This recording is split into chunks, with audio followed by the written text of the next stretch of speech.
Добар ден, почитувани ученици. Добре дојдовте во училницата по предметот македонски јазик. Денешната наставна содржина е за учениците од 9 одделение. И ќе се запознаеме со допусни, концесивни, зависно сложени реченици. Најпрво да го прочитаме дадениот извадок од делото Скап динар на Борис Бојачевски. Коста го отвори долапот и седна крема сичето да јаде, иако не беше гладен. Мислата го мачеше и не му се јадеше. Неколку пати се готвеше да рече нешто, ама не се решаваше, макар што мака да го мачеше, да направи нешто за својата болна мајка. Забележувате, ученици, има по текстот дадени реченици кои што се подцртани со црвен. Па што означуваат овие реченици? Подцртаните дел реченици допуштаат да се врши или изврши дејството во главната реченица. Затоа овие реченици се нарекуваат допусни, зависно сложени реченици. Па да ги дефинираме појасно овие реченици. Допусни, зависни реченици се оние што искажуваат дозвола, односно допуштање да се врши или да се изврши дејството во главната реченица. Кои се сврзници и сврзувачки средства за овие реченици? Сврзници се иако, макар што, покрај тоа што, без оглед на тоа што, при се што, и да, иако, дури и да. Значи, освен овие сврзници, како сврзувачки средства, се јавуваат и неопределените заменски зборови во комбинација со сврзникот и да, како што се дадени бе примери. Кој да ме покани, ќе размислам добро. Што и да ми каже, јас не му верувам. Колку и да ме моли, нема да остане. Ете, ученици, овде забележувате заменски зборови употребени заедно со сврзникот и да, како изгледаат во дадени примери. Што е важно како забелешка да се напомени? Допусните зависно сложени реченици се поврзани со условните зависно сложени на тој начин што во зависната дел реченица се искажува некој услов. Тој услов може да се исполни, но не се знае дали ќе се исполни. Како што е примерот дадената реченица. Иако тој дојде кај неа, таа не му прозборе. Значи, во зависната дел реченица, која е обележана со црвено, е дадениот услов. Условот е исполнет, но во главната реченица е дадена последица, која што не е исполнување на условот. Исто допусните зависно сложени реченици се поврзани со спротивните, односно спротивните независно сложени реченици. А со нив се поврзани на тој начин што последицата што се искажува во главната дел реченица е всушност спротивна на дадениот услов од зависната дел реченица, како што е во примерот падна на испитот, макар што долго го спремаше. Забележувате дека во зависната дел реченица, што е обележена со црвено, е даден услов кој веќе е исполнет, значи испитот го спремал долго. Но во главната дел реченица, падна на испитот, е дадено спротивно на условот, значи дејство кое е во спротивност со веќе исполнетиот услов.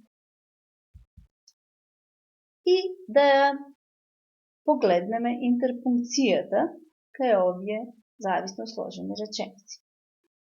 Допусните зависно сложени реченици, кога се во правилен редослед, а тоа значи кога допусната дел реченица е по главната, можат да се оделуваат со запирка, но и не мора. Како што се примерите. чекореше во ноќта, иако имаше страх од темница. Размислуваше за минатото и да не го сакаше тоа. Кога допусната дел реченица е пред главната, односно кога речениците се во инверзија, тоа значи во неправилен редослед, тогаш редовно се делуваат со запирка, како што се дадени ве пример. Дури да викав силно, тој не ме слушаше. Макар што учеше многу, се плашеше со тестот. Во овие реченици забележувате дека зависната дел реченица стои напред, пред главната и меѓу нив постои запирка. Тоа беше се, ученици, за оваа наставна содржина. Сега имате активност која што треба да ја исполните на часот. Дадени ви се 5 реченици кои се прости и треба да ги продолжите со допусни зависни дел реченици, со што ќе добиете допусни зависно сложени реченици. Јас ќе ви помогнам со мои предлози, мои примери, а вие се разбира можете да ги направите поинаку и креативно. Првата реченица. Иако беше измор. Еве го мојот пример. Долго играше со децата во дворот. Втората реченица.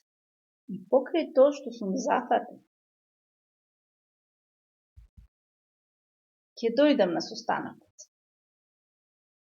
Дарио читаше многу, макар што ретко го гледа во библиотеката. Четвртата реченица. И да ми изборуваат лошо за тебе.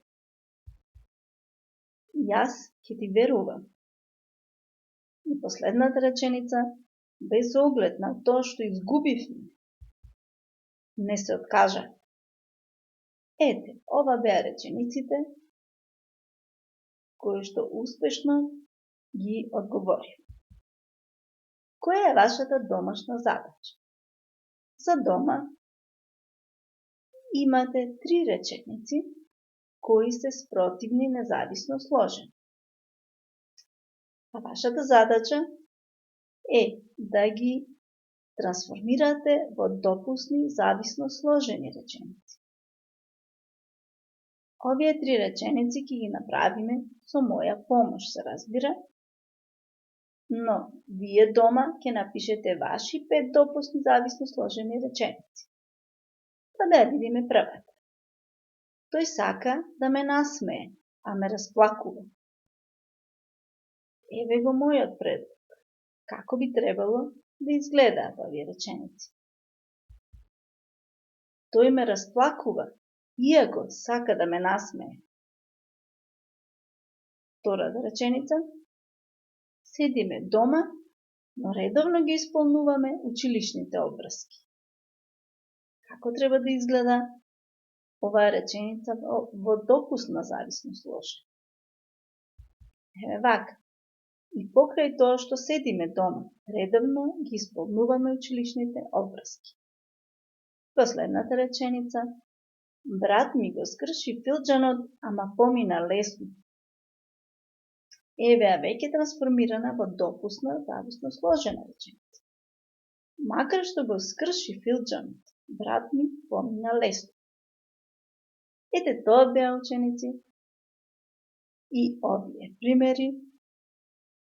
На крајот на ова видео ви честитам на вашето знаење, се надевам дека веќе ви е јасна оваа наставна содржина. Продолжете да бидете вредни, бидејќи само трудот носи знаење и успеси. И ви благодарам на вашето внимание.